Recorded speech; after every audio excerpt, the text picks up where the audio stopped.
The Southern African trucking industry is one that has also been described as a thriving industry in ensuring that commodities are delivered in all parts of the continent. These plus more issues are what we're going to be talking about this morning, and welcome to it.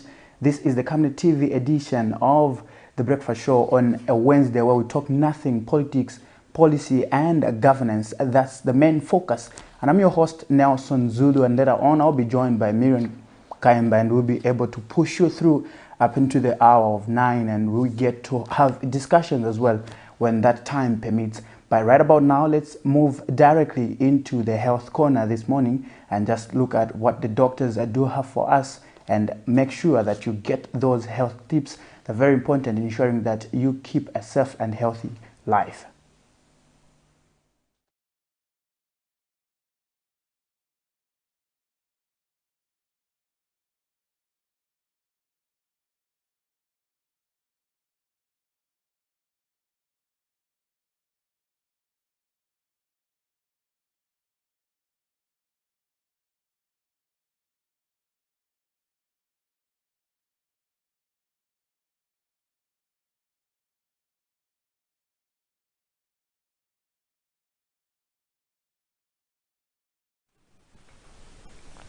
Hi, good morning and welcome to the Health Corner here on the Breakfast Show.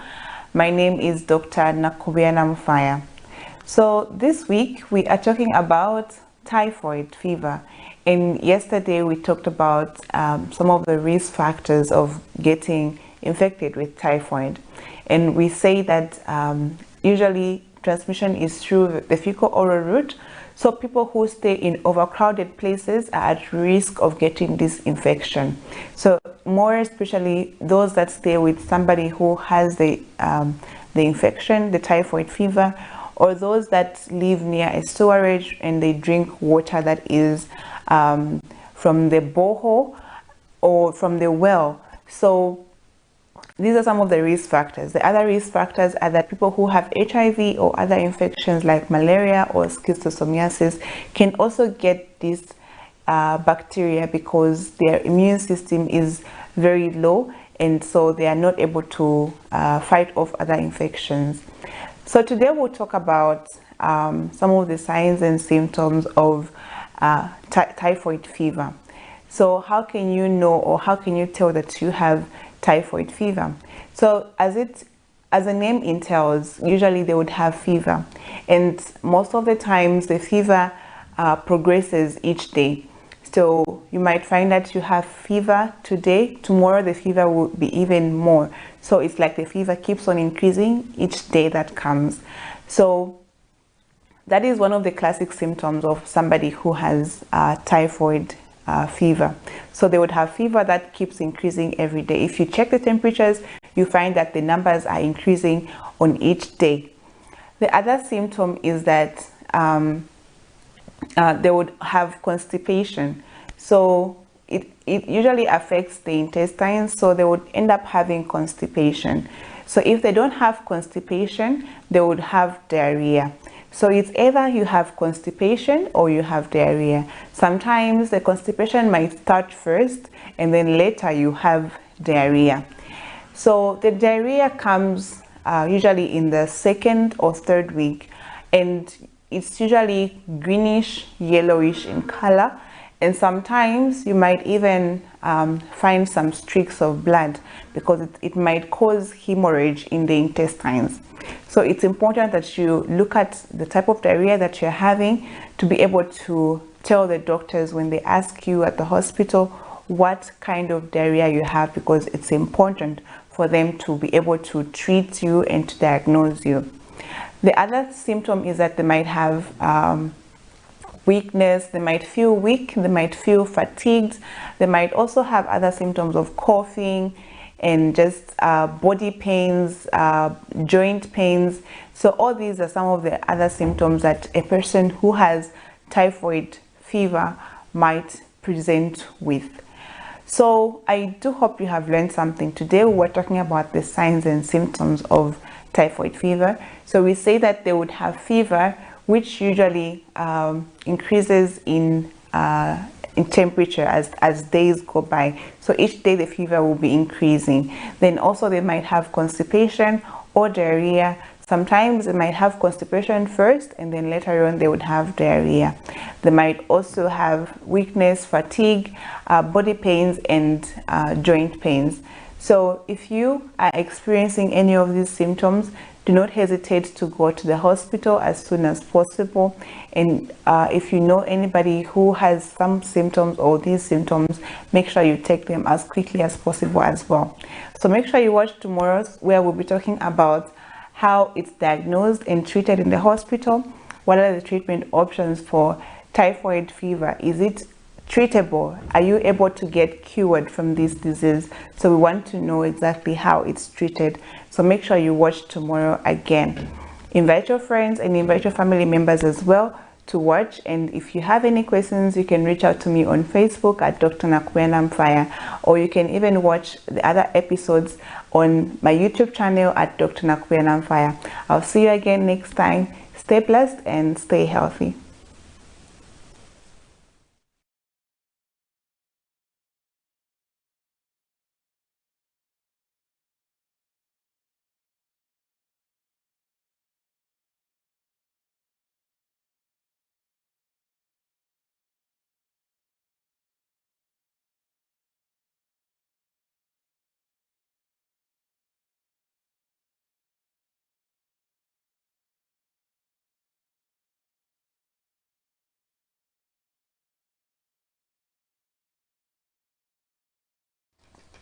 Thank you so much, Dr. Nakubena Mfaya, right there, just trying to fuse us in with information pertaining to the signs and symptoms of typhoid fever, fully knowing that we are in the rainy season and such cases are often pronounced within our communities, and it is very important that we begin to actually live these healthy lives and begin to adopt those health tips and look at how we can safeguard ourselves. But let's move on into the money market and look at how the kwacha is performing against the major convertibles such as the United States dollars.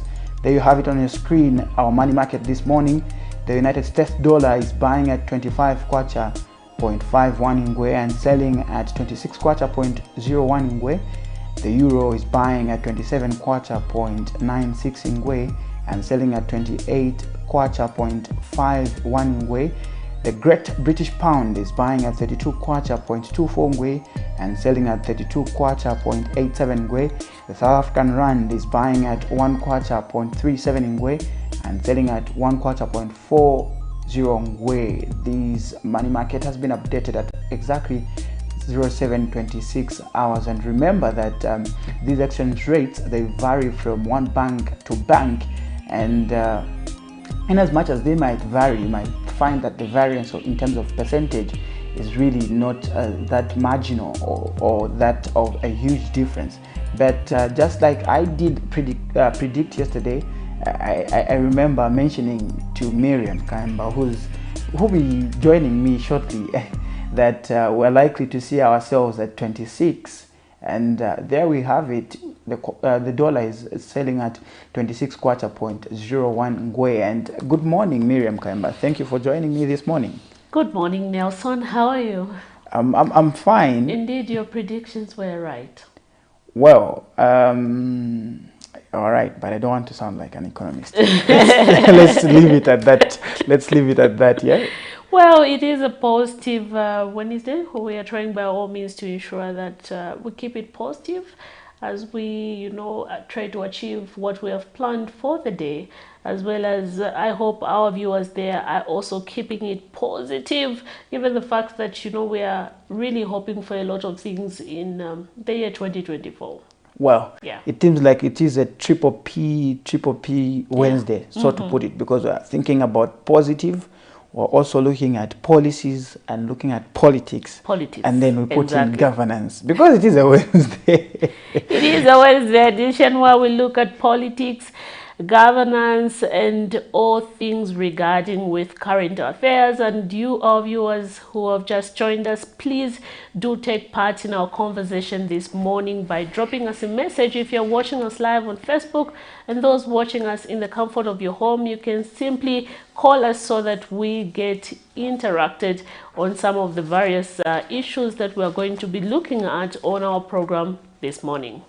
Well, and on that note, let's get to directly into zooming some of the stories that were making headlines in our previous bulletin as of last night. What were some of the stories that maybe you missed out, and we get to also look at those stories. And if you've got a concern or a perspective in terms of how best you feel that issue would have been tackled, you have been given the leverage to come through and give us that concern of yours by simply just calling in on the numbers on your screens, as well as giving us a text message or texting us via our Facebook platform. And one of the stories that we get to look at this morning is that of a 30-year-old man who broke and stole 2 Samsung television sets at the residence of former President Edgar Lungu, has been convicted and sentenced to 5 years imprisonment. Angel Chipanshi, a Patriotic Front cadre, has been found guilty on burglary and theft charges by Magistrate Crispin Hampungani. We get to look at that story. Angel Chipasha, 30, will have to spend 5 years of his time behind the freezing prison of Lusaka after the Lusaka Magistrate Court found him guilty for stealing 2 television sets at the residence of the former President Edgar Lungu. The 30-year-old businessman has been found guilty on burglary and theft charges by Magistrate Crispin Hampungani. Delivering judgment, the court observed that the convict is a dangerous criminal, adding that only a dangerous criminal can break into a well-secured property like that of the former head of state. Further adding that the convict needs to be in prison for a longer period in order for him to reform. His lawyers, on the other hand, after his conviction and sentence, applied for bail pending appeal, but his request was declined, with the court stating that there was no exceptional circumstance showing that he would have convinced the court to grant him bail. In June 2023, the convict was found with a case to answer after the court found that the state had established a prima facie to warrant him to be placed on his defense. This was after his case was heard for about 10 months. When the convict first appeared before court, he had pleaded not guilty to the offense. According to facts before court, in August 2022, the convict, who is also said to be a Patriotic Front member, broke and entered into the house of the former head of state and stole 2 Samsung television sets valued at 66,000 kwacha. In a statement released by the police, Chipasha, who is believed to be an opposition Patriotic Front cadre, was linked to the theft on the 13th of August 2022 following an investigation that was launched. Police investigations also revealed that he had shifted to a new place after stealing the 2 television sets. After his arrest, the police managed to recover 1 television set. Miriam Kaimba, reporting for Camnet TV News. Well, that is one of the stories that you maybe would have missed out in our bulletin last evening, but we also get to give you an opportunity in terms of knowing fully what transpired. And I know this is a story that was keenly followed, and it also led to some sort of public backlash, where others were claiming that the former president then lacked security. Why was it easy for thieves to actually break in and begin to steal some properties from him? But well, even as I'm sitting on set this morning, I'm privileged because I know that Miriam Kaimba has been consistent in terms of covering court cases, and this particular case to some extent was a special one because a lot of people kept on asking questions, say, how was it possible for the residence of the former president to actually be entered into and steal some materials from there? Yeah, basically you find that, like you mentioned earlier in your preamble, that when this case first came to to the public, came into the highlight of the public, we did see various stakeholders coming on board, especially those coming from the opposition Patriotic Front, claiming that the president was in danger because of his safety and security issues. But after the police did conduct the investigation, stolen from the residence of the former head of state, George Pasha, was actually one of the members of the Patriotic Front. And he used to frequent the residence of the head of state. You will understand that back then in 2023, we did see a lot of people would go to offer their solidarity to the residence of the former head of state in Ibex Hill. So maybe basically someone would, take advantage. But when the court was passing judgment, one of the things that it did consider, despite him pleading with the courts for lenience, the court did look at why would someone try to break in and steal a property in a very well secured place. Only a person who has a criminal mind would be able to do that. We're talking about the former head of state. This is a person who saved this country, and you can imagine that the security that they have, and then with your courage you just go in and break. So the court did look at those factors when passing that 5 years jail sentence. Yeah, but I think also my area of interest would be, since the time this issue came into the limelight, we had a lot of stakeholders, especially those from the opposition, PF to be precise, indicating that, you see, the former president is not safe, he doesn't have security. But how was the mood after they actually found out to say this person was actually one of those people that was within their camp? Exactly. Well, basically, Nelson, you and I know that they already did have an answer after police investigations revealed that this person was actually linked to the Patriotic Front, and he is the one who committed this crime. So you'll find that at the end of the day, in as much as we want to politicize things, we should, do thorough investigations before we start preempting a lot of things. Well, we should begin to do a lot of investigations before we preempt a lot of information pertaining to that particular case. But also, let's move on and look at some of the stories that you have on your end, that side. Quite interesting. Anyway, still in Kalikiliki, and yesterday we were looking at stories pertaining to electricity in Kalikiliki compound, and we have another story quite interesting in the same area where residents in Musonda area of Kalikiliki compound in Lusaka's Munali constituency have gone for over a week without electricity, thus negatively affecting business operations. The residents told Camnet News on Tuesday morning that the power outage initially started with low voltage, and the heavy rains on January 1st, 2024, that is what caused the problem. Albert Mukango, one of the affected residents, expressed that the power cut has not only caused damage to food items, but also worsened the security situation, now claiming that a lot of thieves are taking advantage of the darkness. And we're talking about Kalikiliki is quite closer to Mtendere and Kalingalinga, and we have seen stories of junkies terrorizing residents there. So they will definitely take advantage, and we're talking about, being in the rain season, so it's quite easy for someone to take advantage, because everyone is indoors. Yes, you want to be indoors, and most especially you find that you've got a chilly weather that is easy to take you to sleep, and or you'll be thinking of, okay, let me just go to bed and rest and prepare for tomorrow.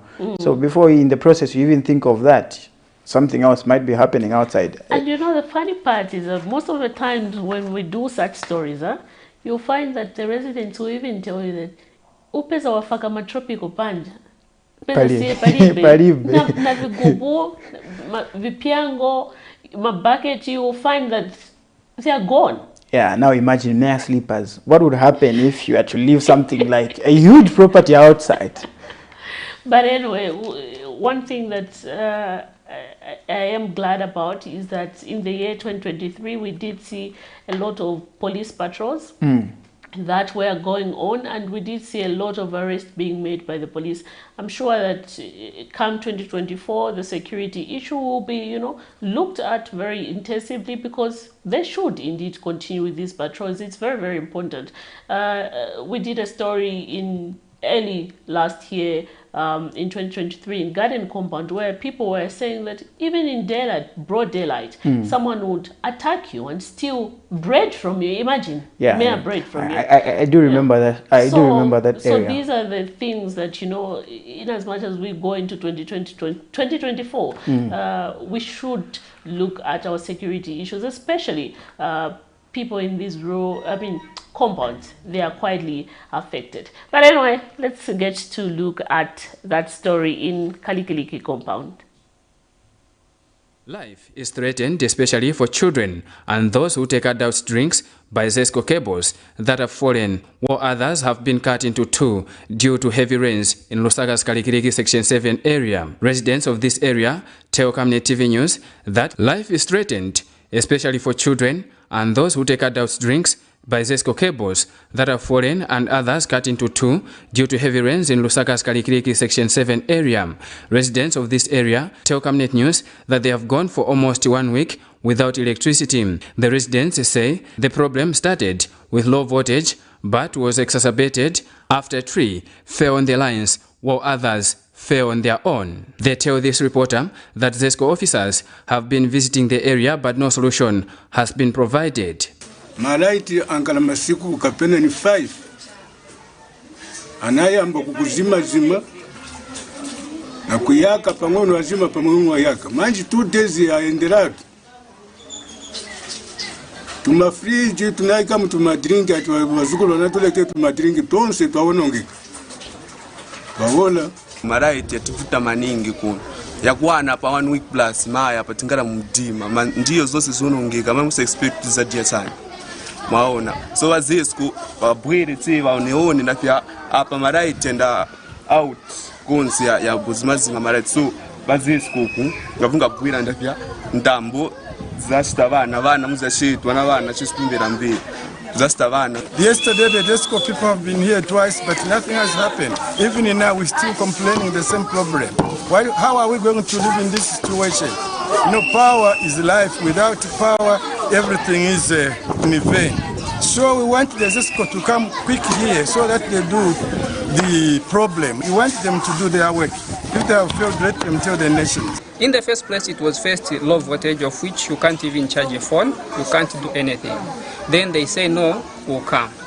But up to today now is 7 days, nothing has happened. We try to contact them, they are just saying no, we are on the way, we come. Until since today, the media now you have come here, we have actually suffered. It's now close 1 week. This area, just from here you go clinic side, we had power to there, but it's a low voltage. Then the other side, the power is there.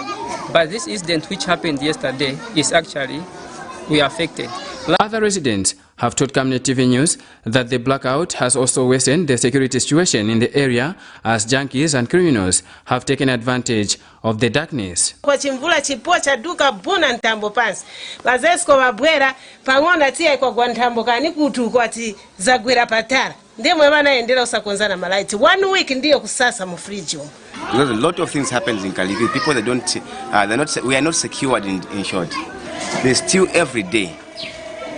And people, they injure each other every day. We have a lot of junkies around here. Now look, for some places within Kalikiliki, we have not been having electricity for almost 1 week. And here yesterday we had this calamity just happened here, and I don't know what has been considered by the government or Zesco people.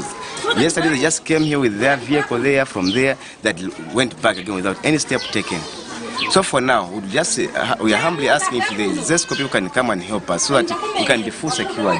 If there's no electricity, meaning the roaming of junkies is just quite high. Efforts to get a comment from Zesco were unsuccessful as the Public Relations Unit was unavailable to respond to this journalist. Vincent Piri for Camnet TV News, Lusaka.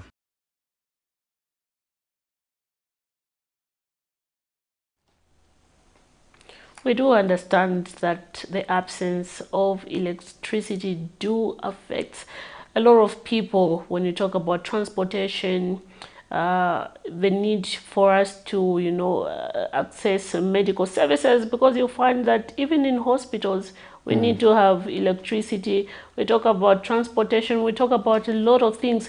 Those small business owners basically will definitely get affected.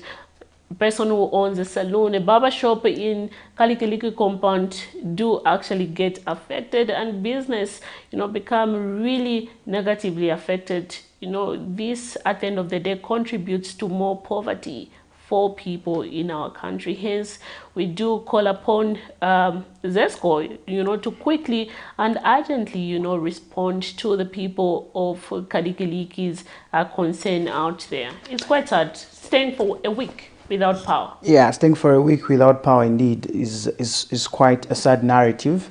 And we've seen that there's also been an update that has been made by ZESCO where a number of compounds have been affected by the ongoing trend, because they're saying we're going on with the maintenance works, and then we still have some areas that have been adversely hit by some poles falling, by some cables loosening. So they're trying to do one or two things, and hopefully the residents of Karikiriki are going to be one of those that are going to be part and parcel of smiling.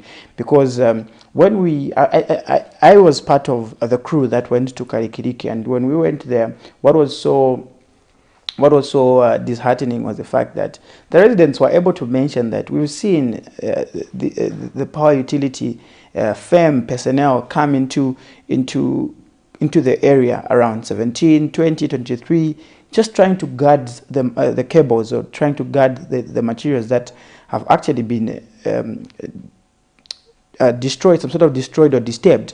But what is worrying is the fact that they're not responding to this issue. We keep on being given complaint numbers after complaint numbers. So there are all these concerns that were raised, and we only hope for the best, because starting a new year on a note where you're complaining, you might be regarded as one who's just full of complaints after complaints. That issue, and it's one thing that we need to avoid. But hey, if you are in a similar situation, or you can tell us how is the outage or the power situation in your area when we talk about the availability of electricity supply to various parts of the country. Well, this morning, let's get to pick this call. Hello, you are through to the Camnet TV Breakfast Show. Hello. Good morning. Yeah. I'm just trying to comment on the issue of electricity. Yeah. These ZESCO people should be serious with what they're doing, because some people, they buy a lot of goods, like relish and other things, with a lot of money, and they put them in fridge for preservation.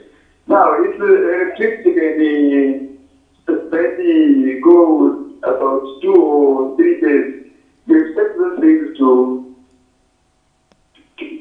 jump like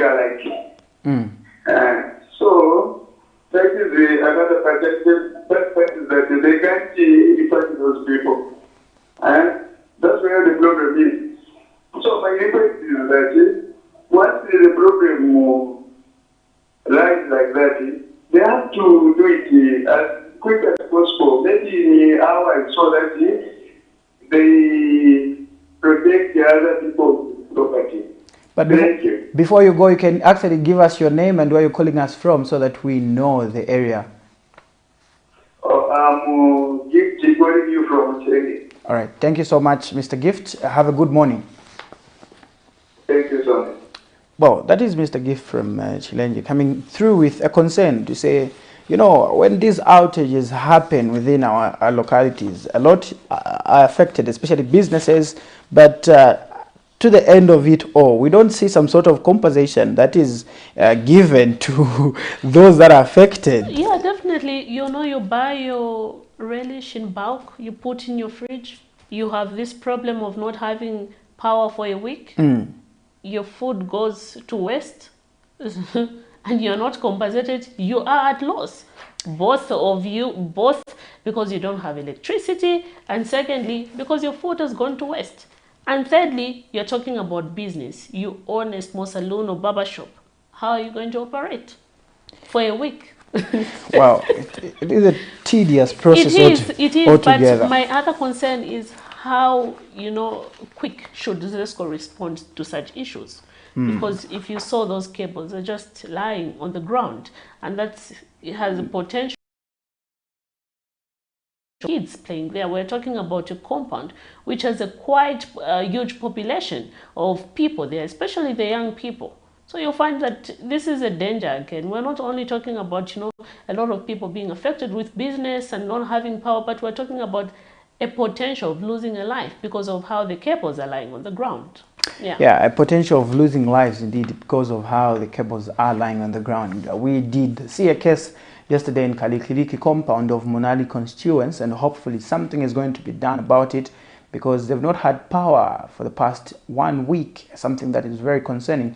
And we also saw Mr. Gift rather coming in and giving us insight or a perspective in terms of how the situation should be and how ZESCO should be able to respond to such issues. But let's move on and let's take a look at the story where government has called for collective efforts to address recurring floods in various parts of Lusaka, including the Central Business District during the rain season. A local government and rural development permanent secretary in charge of administration, Mambo Hamaundu, says improper disposal of solid waste often contributes to the occurrence of floods.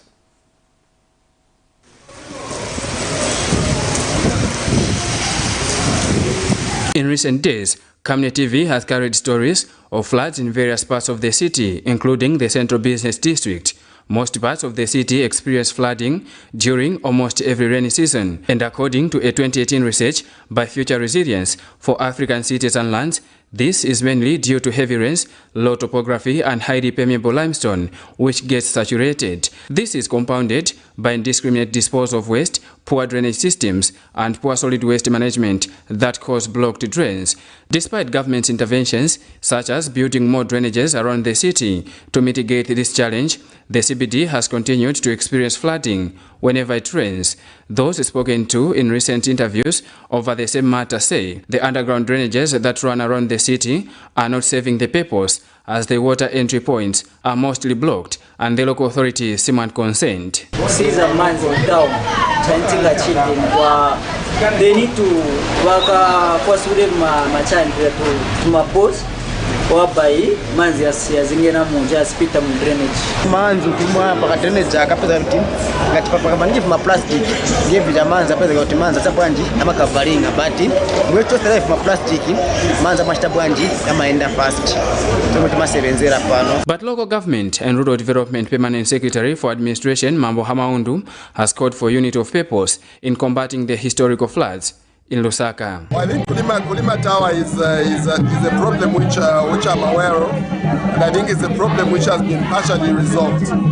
I do recall that in October, there were some works which were carried out on the drainages on the southern part of Kulima Tower to unblock the drainages, and I would like to believe that the drainages are still functioning all right, and the problem may be on the other side. But again, one other challenge that we still face in many of these public places is the aspect of indiscriminate dumping of garbage. You find that the drains are blocked by water bottles, diapers, these plastics for drips and all kinds of things. So my appeal would be, let us work together, let us cooperate. Members of the public, when you jump onto a public bus, there's a litter bin in there. Leave your dirt in the bus. Don't throw it out of the window. Mr. Amaundu is cognizant that public places such as bus stations are mostly prone to indiscriminate disposal of waste, and further assured that the local authority will move in to unblock the drains that have been blocked. The authority, of course, if the problem is that of the drainage, we are compliant or we are required to go there and normalize that problem by opening up the drain to ensure that the water flows.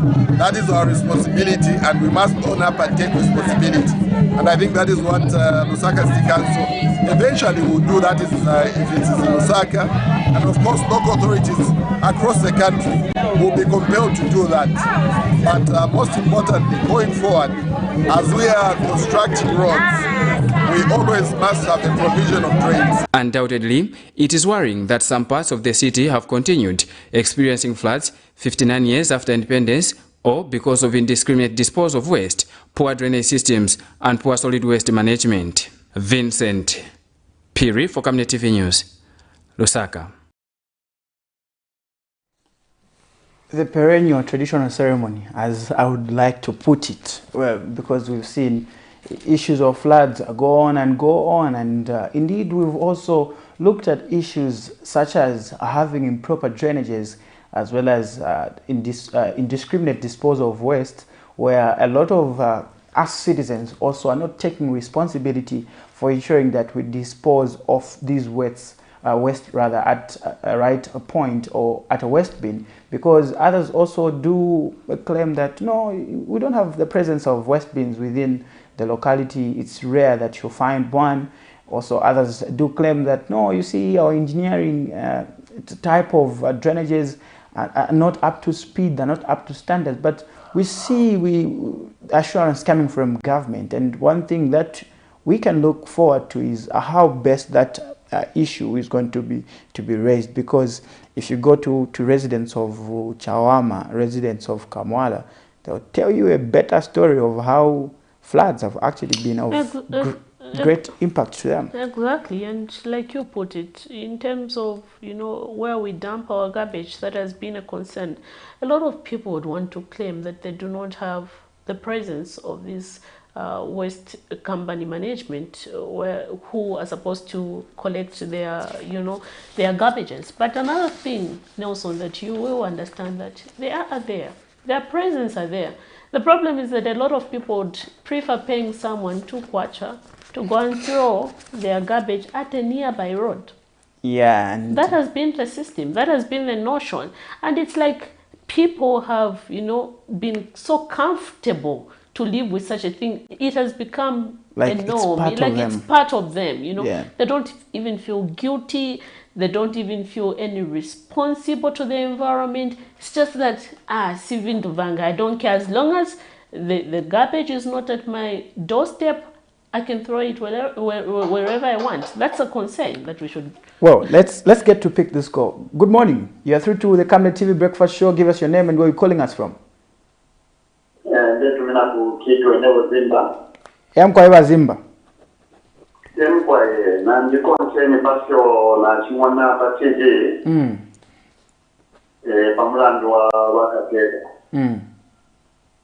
Kwena abantu amaniko kwebasofiro kubakanira bantu kulingana n'ekirere kisikatire tomusebanya bantu kumona chakumaniko kwebati bamubenya obaleba nabena ebaleba ekisefyo tote kisumaye kashimkumana kwandine bamunge ekyalo ko kikwire okunda obakwire okubakanda bakwati bafambire bona bantu kwena natotera Tatotela Mkwaiba Zimba, all the way from Kitwe, Paktumafon, Akachelo, Rirenina Ko Camnet TV Breakfast Show.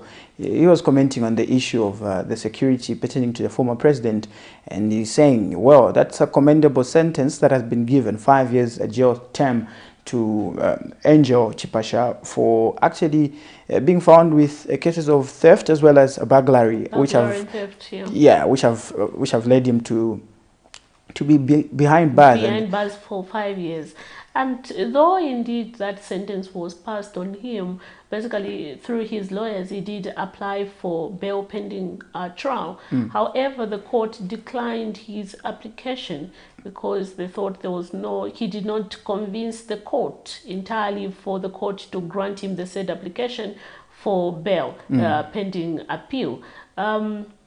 quite interesting. One thing that the court also mentioned was that, you know, appeal nowadays are heard in a very shortest period of time. It's not like they'll take 5-10 years for your appeal to be heard. So they will be heard in a reasonable time. Hang in there. We're coming for you. Hanging there. All right. Yeah. Let's move on and look at some of the stories. Moving on, quite an interesting story. Yesterday, on Tuesday, the police reportedly tried to obstruct. Anyway, before I finish this, let's get this call. Hello, good morning. Hello, good morning. How are you? We are fine, thank you, sir. How are you? I'm good.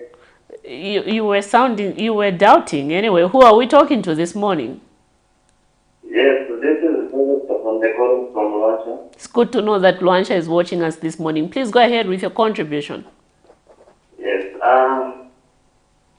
actually, I've seen a lot of stories on Instagram. For example, for throwing the cartridges in the road. So I am a contribution to the contribute to the Mama I think in the year that's one of the things that we have. In the Navajika Puram, I also the 10 question or 20 questions in the mobility to employ a council away. Because we can't survive this. And one proper council, one kind of one country, and woman, at this what our market. One of the council. You were saying that there is no yes. I think that there is no so speak at that very post. So, if it is something that is shared, they call us yeah, Luansha, as a home if share a main market, not a main market, we go public. If share a fire, so challenge for but some market is put time of the market, what is never to what the demand of the government period and growth.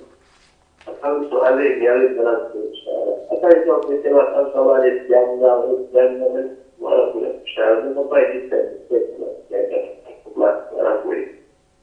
And then the uno lo tiene que ser como durante los cuatro pasando y tabarewa me ya tanto para como durante la puya ahora chocar este ahora ya si government si cada se está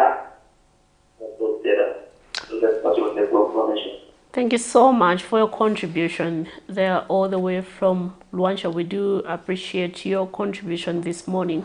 I know that for a long time the issue of roads, drainages, garbage in the market has continued to be a source of concern for various localities, constituencies, areas. Yeah, and in the 2024 budget, we did see the government indicating some of the huge main roads that they are going to work on. We don't know that within other means, like through the Constituency Development Fund, other roads which are being, worked on in various localities. We hope that the issue of the roads should be, addressed because as quickly as possible. Because when you talk about poor road network, Nelson, you don't know how badly that can affect you. I've traveled to Shangombo before, and for you to reach to Shangombo, trust me, a distance that can take you 2 hours, you get to spend 4 hours or more.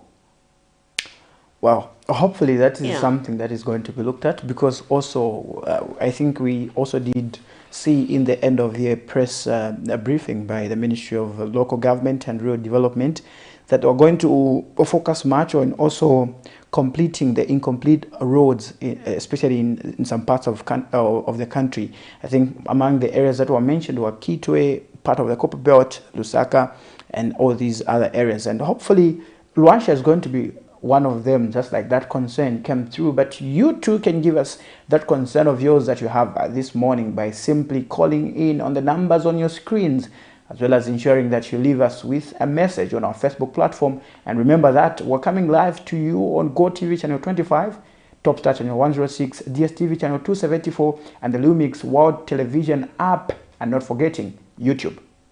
Exactly. Let's get to look at another interesting story that transpired yesterday. So yesterday on Tuesday, the police reportedly tried to obstruct the Patriotic Front Secretariat on Panganani Road in the CBD without specifying the reason.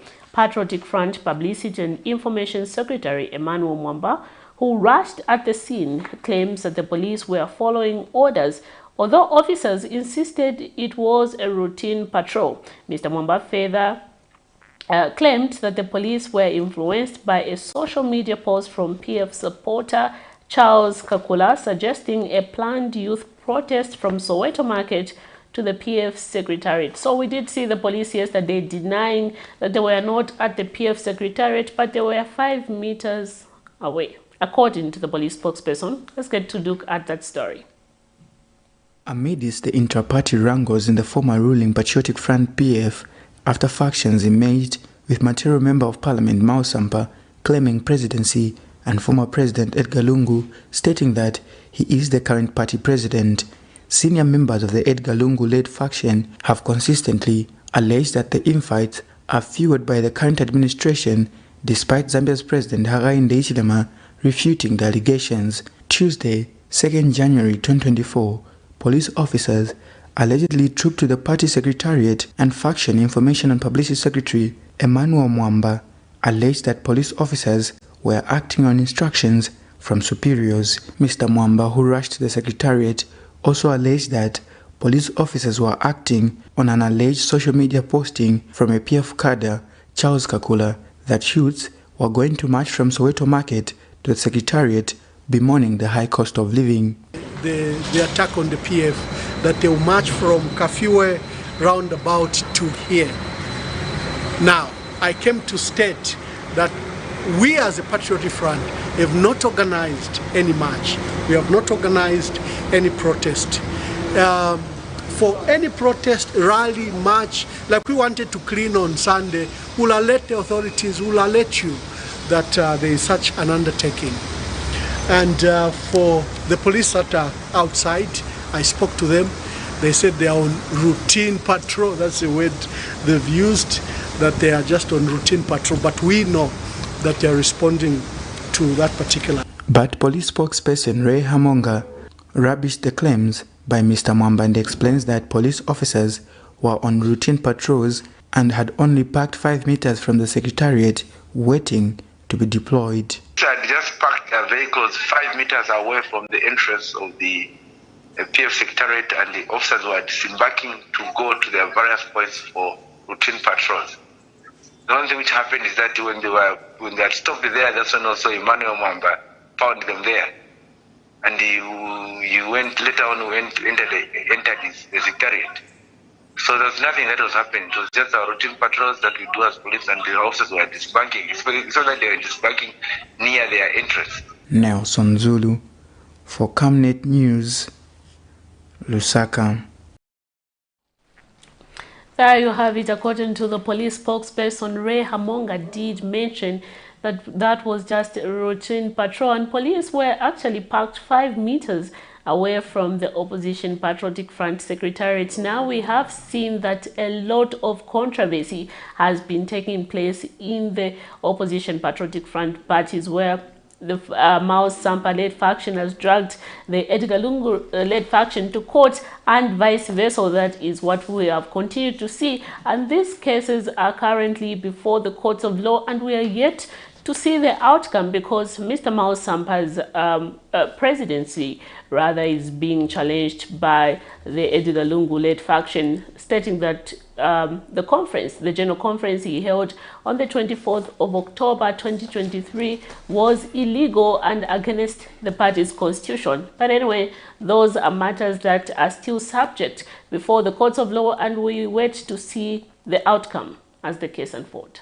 Yeah, we wait to see the outcome as the case unfold. But for me, what was so interesting was the police spokesperson indicating that you see, we're just parked 5 minutes away from 5 meters away from the party secretariat. So I don't know why this fuse about. And they insisted that it was just routine patrol. Indeed, even the officer that was on ground in charge of the said routine patrols did indicate to Mr. Mwamba to say, we're just here for routine patrols and we've got nothing to do with your party secretariat. Wow. But yeah, what was so surprising is that he did indicate that it was 5 meters away.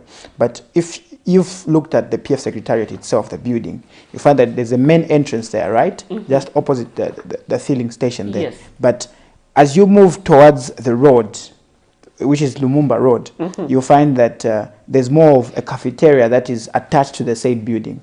That's where they had parked, and that's where some of the officers were going into that cafeteria to, I'm sure, to have something. But anyway, and it was 5 meters. It was 5 meters away. but anyway, I really look forward for the Opposition Patriotic Front to resolve their wrangles, because basically these has come out because of these issues are happening due to the wrangles that the party has, internal wrangles the party has continued, to witness. And we're talking about being in the year 2024, and soon we'll be closer to 2025. And then before we know it, we'll be into 2026. Yet we do not know the state of the party and who is the legitimate president of the party. Well, so anyway, because these cases are before the courts of law, we wait to see the outcome. Indeed. But we hope that these internal issues will be resolved as quickly as possible. Just like what the Socialist Party have indicated and vowed that 2024 is a year of rallies and mobilization. I'm sure the PF are also holding the same sentiments, but looking at the current status of the party, how possible is it? Well, we'll also get to look at those steps that would be taken in terms of looking at the possibilities of them holding rallies everywhere in as far as the Socialist Party are concerned, if the PF also will be taking the same route, because we do know for a fact that there are factions that have emerged. But moving on, let's get to look at two stories at this time coming from environmental scientist and expert on climate change, Morgan Katati, who has underscored the need for Zambia to invest in knowledge on climate change resilience and adaptation. We also get to look at the story from the Professional Teachers Union of Zambia, ProTUS, who have described the 2023-2024 salary negotiation for teachers as exceptionally challenging due to the current economic conditions. The frequency of occurrence of droughts and floods have increased in recent years. According to the EM.DAT International Disaster Database, over the last 20 years, from 2002 to 2021, floods and droughts accounted for 793 and 137 natural disasters, representing 55% of natural hazards in Africa, claiming a combined total of more than 35,000 lives. In terms of temperature, 2022 averaged about 0.4 degrees Celsius, above the average of the reference period 1991 to 2020, making it approximately the fourth hottest year on record since 1951. Zambia has not been spared, witnessing flooding, droughts as well as high temperatures in recent years. Environmental scientist and climate change expert Morgan Katati has since called for investment in knowledge to address the adverse impacts of climate change in the country.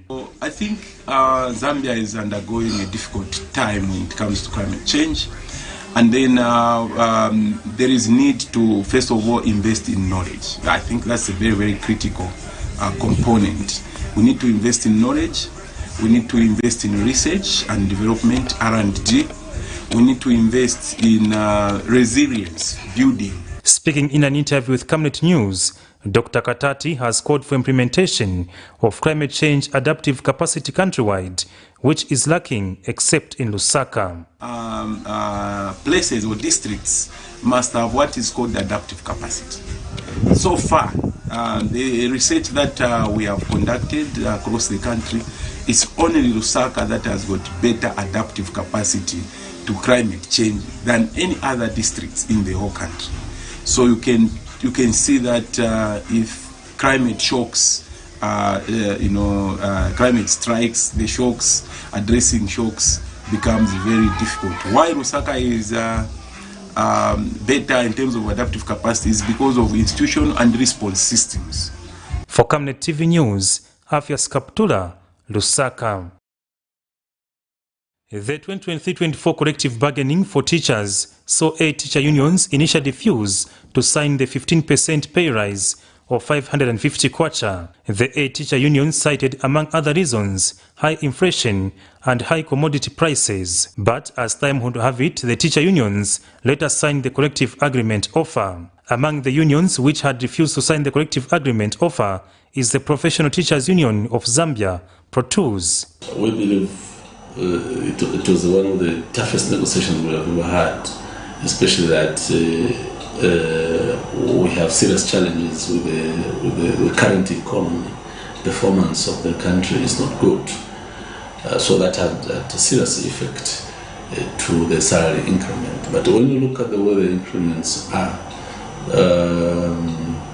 despite the pronouncement and from the outlook that it is 550, it is much more. The percentage is much more. Mr. Musenge is however hopeful that the 2024-25 salary negotiations will yield a better outcome as the country continues to make headways in its debt restructuring program. We have seen the performance of the debt restructuring, which is a factor when it comes to the public service performance itself. Hoping that as donor funds and other help coming into Zambia, it's going to ease on the performance of the public service, with emphasis to the negotiations themselves. He has since urged government to construct teachers' houses, as it will have a positive impact on the negotiations. For Camnet TV News, Afias Kaptula, Lusaka. Those among other stories is what we are looking at this morning. And anyway, this time around we transition into our first interview where we're joined by the Southern Africa Development Community SADC Truck Drivers Association. But before we introduce our guest, or rather usher our guest in the studio this morning, let us get to look at the story where the SADC Drivers Association did express concern about the insufficient enforcement of labor laws in the country, citing allegations of exploitation by foreign logistic companies. The Southern African Development Community, SADC, boasts a vibrant trucking industry vital for regional trade and economic integration.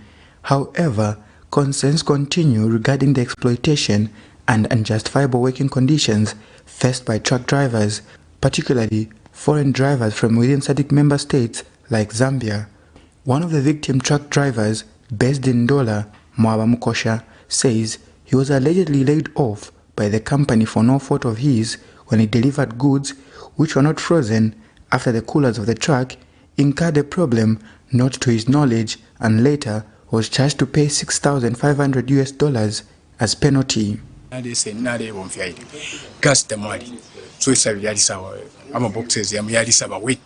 So after becoming wet, I was told by my superior to say, just wait there so that we tell you the way forward. That's what I did. After that, I spent 1 week.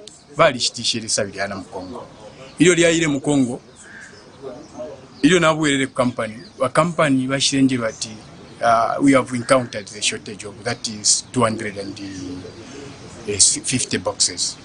So we are going to charge. I'm crying to the head of state. We voted for him to be helping us. These people, if they can have that power, move on for government. Then best one charging you $6,500. Meanwhile, the Southern African Development Committee SADC Truck Drivers Association has bemoaned the lack of implementation of labor laws and has called on the government to come to their aid. Privileged investors can have the audacity to disrespect the laws of the land. So, as unions, associations, we are being rendered irrelevant if those that we report to, the people that gave us the mandate, can be embarrassed or belittled in such a manner, it leaves much to be desired. Actually, on this matter, I want to put it on record that the fraternity is actually thinking otherwise. For our members to exercise their democratic constitutional right to protest. We cannot be in a country where foreigners choose to disrespect us. So this issue should be taken very, very seriously. Mr. Ndlovu, among other things, has raised concern about the security of truck drivers, especially at border points, and proposes that government addresses the challenge in real time. We have serious challenges, and we want government through line ministries to come to the aid of our drivers. We have two hotspots that are giving our drivers sleepless nights, Chirundu, Kapilingozi. I'm sure the nation and the region is aware of numerous accidents there, including robbers have started attacking drivers in broad daylight. Also Kitwe, Chibuluma Road, it's the same story. We want to see these issues addressed as soon as possible. Nelson Zulu for Camnet News, Lusaka. Those in the logistical industry have indeed described the SADC way of truck driving industry as one of those important, crucial aspects that need to thrive to ensure that we also have the exchange of goods and services being transferred from one country to the other within the continent. But concerns have continued to arise pertaining to security as well as working conditions. And this morning we were privileged to have the SADC Truck Drivers Association President in Mr. Eugene Ndlovu, who's just here to help us understand some of the concerns that are happening and share some of the resolutions for 2024 for the Truck Drivers Association in as far as the SADC is concerned. Good morning, Mr. Ndlovu. Good morning. Happy New Year. Happy New Year to you too. Thank you. We are glad to have you on set this morning. Pleasure is mine. Happy New Year to the driving fraternity and the country at large. To begin with, we are just beginning with the year 2024, and already there are these concerns that, or allegations that you have cited. Among them is exploitation by foreign logistic companies. Just highlight us more about this. Thank you very much. Actually, my heart bleeds. Just when we thought we could end 2023, after having gone through so many challenges, in a different mood, expecting the leadership, coming on board to give us a message of hope going into 2024 with regards to the many challenges our members are faced with. It was a very sad incident which actually took place on the 28th of December 2023, when our senior labor officials went to conduct inspections at one transport company based in Lusaka called Time Tracking. It was all drama there. Our officers was belittled with impunity. They could not discharge their duties. This privileged investor did everything possible to disrupt those inspections that actually were meant to harmonize, to make sure that areas of need were addressed as such to protect the welfare of workers, but the end result was the opposite. And it is for this reason that I decided to describe that incident as pure state capture. We cannot have a situation where government senior officials that go to conduct serious business meant to protect the integrity, the image of the country, are disrespected with impunity by our investors. These officers go there in the name of the head of state. So if we start experiencing a situation where people don't want to comply with the law, it leaves much to be desired.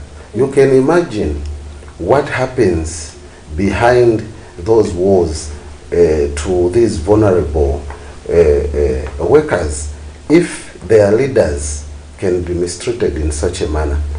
This case, we are still following up on it.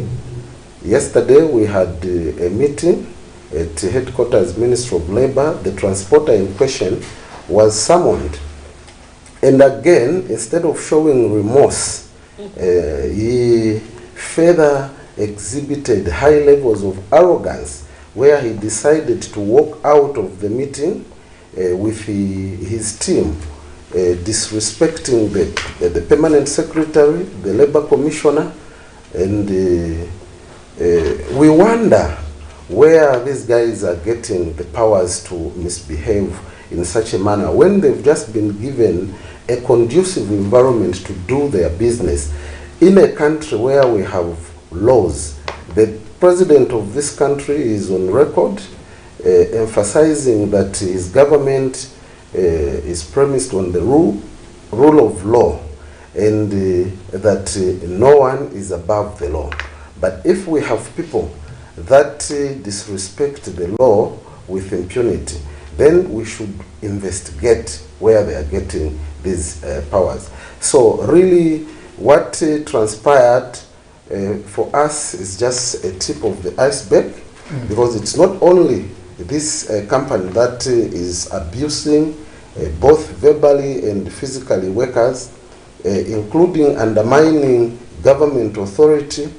There are many more, and we wish to emphasize our appeal for the head of state to come up with a commission of inquiry to critically investigate, establish why the situation is like this currently. So we do have problems. The sector is sitting with so many problems relating to conditions of service. These drivers are subjected to pathetic conditions that need urgent attention. What can be the reason? We do understand that the laws are there, but we have seen that, you know, there have been these complaints from you saying that these foreigners are not respecting these labor laws. Is it that our own leaders here have paid a blind eye in addressing most of the issues that the drivers are facing? Because despite you raising this concern, these challenges have continued over and over again. The biggest challenge we have, especially as a country, despite having these beautiful pieces of legislation in place, not all, because I'll still talk about some of outdated laws that probably are making these investors. And for the record, we are not enemies of investment. We appreciate much investment. We are very much aware of the current situation, their situation that speaks to unemployment levels, and when people come to invest, it gives us hope and comfort to see our relatives getting these jobs. So we wish to indicate to our investors that we treasure them, we respect them, and we want them to motivate workers so that together we can move forward. Talking about pieces of legislation, we do have statutory instruments that were promulgated to specifically speak to conditions of service for both bus and truck drivers in terms of wages and other incentives. The major setback is implementation, enforcement. We have a number of highly compromised officers. Just the incident I started with, where one investor showed high levels of arrogance to disrespect the labor commissioner, the PS. The labor commissioner is the custodian of the labor laws of the land. And if he can be treated in that manner, I mean, we should all get worried. Who then is there to protect and make sure that these labor laws are followed to the letter? So it is the implementation which is a problem. We need to have, you know, an independent body, probably that will dig deeper to investigate, like I pointed out, why certain individuals could have the powers to undermine those in authority.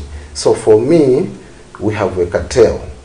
We have a cartel that needs to be identified as soon as possible to make sure that those that are charged with the responsibility to enforce, implement the law, do that without external interference. You did mention about wages and other incentives. One of the things that as drivers you did call upon few days ago is inadequate salaries of truck drivers, indicating that the current pay do not reflect with the value of work drivers are performing, or rather working. Has that issue been addressed? Not yet. Last time the issue of wages was addressed was during the previous regime, after a series of protests. The PF government then decided to come up with a statutory instrument number 106 of 2020. In that piece of legislation, I'll just give you a breakdown of the figures involved there. The basic salary is 3,000 kwacha. Of course, 30% housing allowance. Then you have lunch, 180 kwacha. Transport, 153 kwacha. So just looking at the principal order, we are talking of something like 4,225, somewhere there. Then in that same SI, there was a subsistence allowance, where if you are doing local trips, locally per night, 390 kwacha. Across borders, it was $25 US. Then those moving dangerous goods per kilometer, 100 kwacha locally. Then across borders, 10 cents US. Now, from the time this SI was effected on the 18th of December 2020 to the time it was revised, that was 31st December 2021, we saw a very disturbing resistance in terms of compliance from the transporters. So just looking at those figures, with the current economic, indicators, happenings on the ground, the money does not befit a truck driver, especially a professional cross-border truck driver. There are so many needs that come with this task, and our biggest shock was on 31st December 2021, when the current government was barely 5 months in office. We expected an upward adjustment to the figures that I've just shared, but to our surprise, there was a downward adjustment. So the principal order still remains the same, But when you come to allowances, from $25 US, it was knocked down to $15. From 390 kwacha per night to 100 kwacha. Imagine such a reduction. And the justification there was, the trucks have sleeping cabin where the driver can spend the night instead of going to a lodge. But now, when you look at the prices of commodities, today, where they expect a truck driver to be given 100 kwacha a day, how much is a decent meal? Just a plate.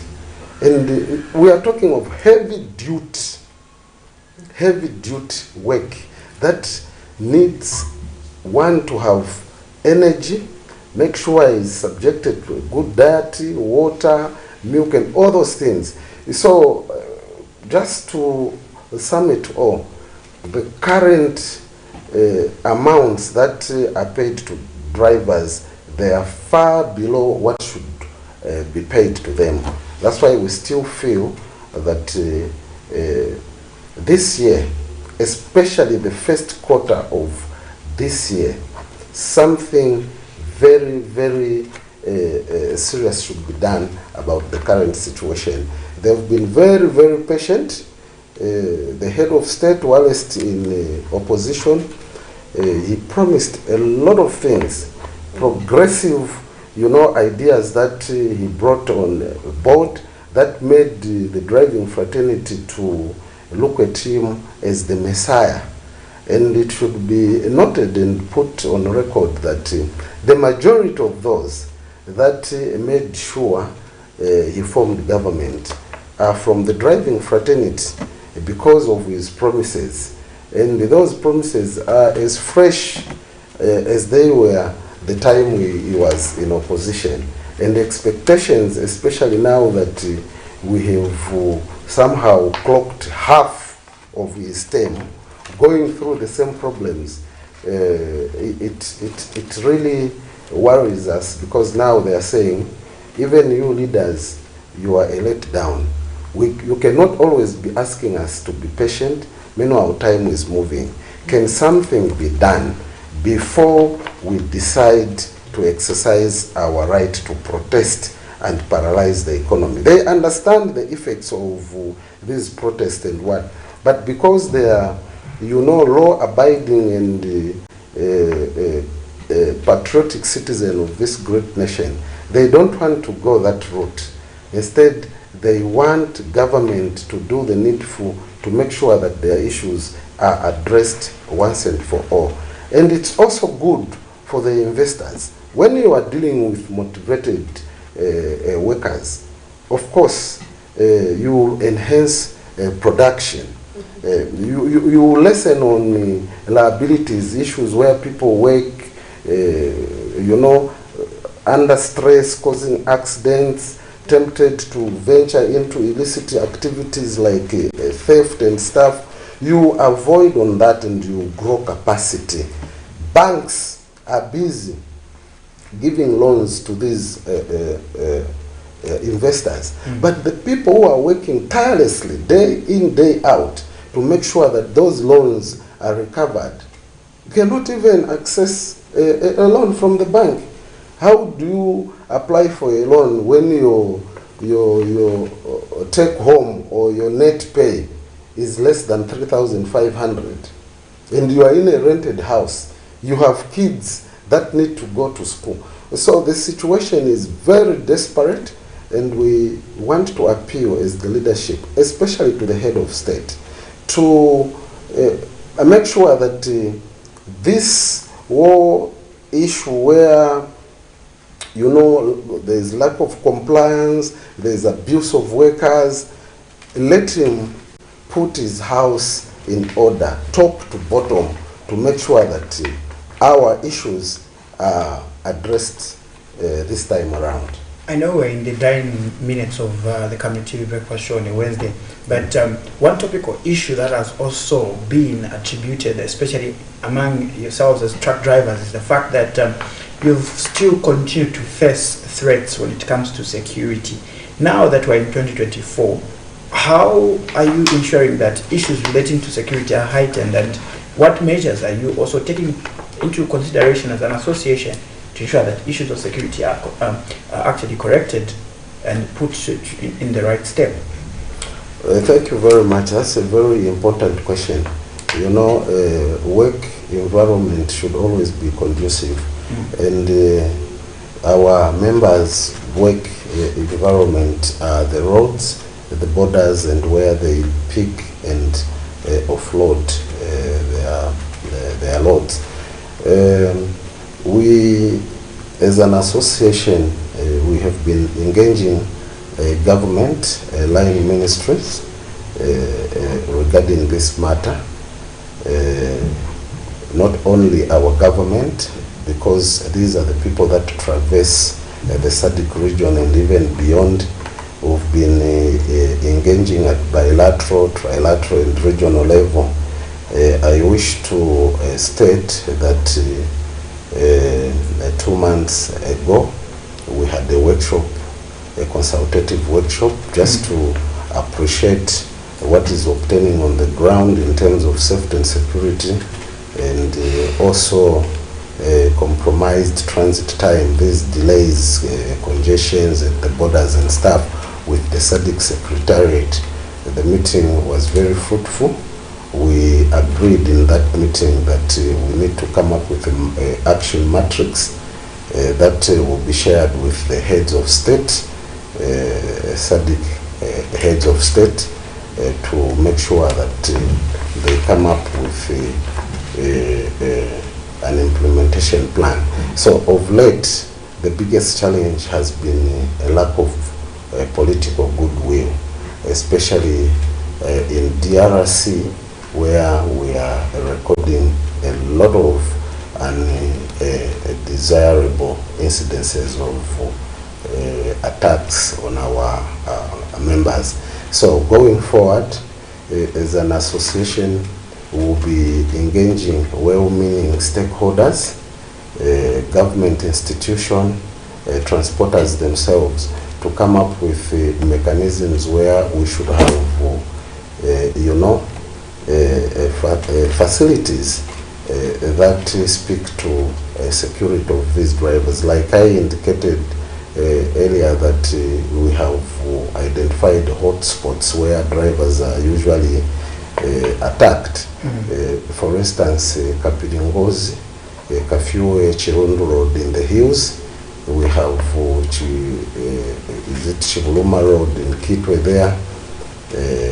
What we need is just to get organized, have security companies working alongside the state police with some of our people, just to be patrolling on such stretches where security is threatened, to make sure that our people are covered. This issue is really cardinal, because remember, these are people that move high value products, and for that matter they move alone. They are very much vulnerable to robbers and anyone who would want to take advantage. So we'll continue, and not just ending at top shows, workshops and stuff, but we want to see actualization of what we have agreed to put on the ground to secure these guys. In brief, I would also like you to touch on the aspect of, we've seen that the National Road Fund Agency has increased the toll fees effective 1st January 2024 from 150 as well as 500 to 250 and 800 kwacha for actual trucks. How do you receive this information as a SADC Truck Drivers Association? It's very sad that key stakeholders like the transporters associations, drivers associations, were not fully consulted and engaged in the process of coming up with these increments. In as much as we appreciate the whole essence why government had to do what they did, and the intended purpose for the same monies. We still feel that prior notice, enough notice, should always be given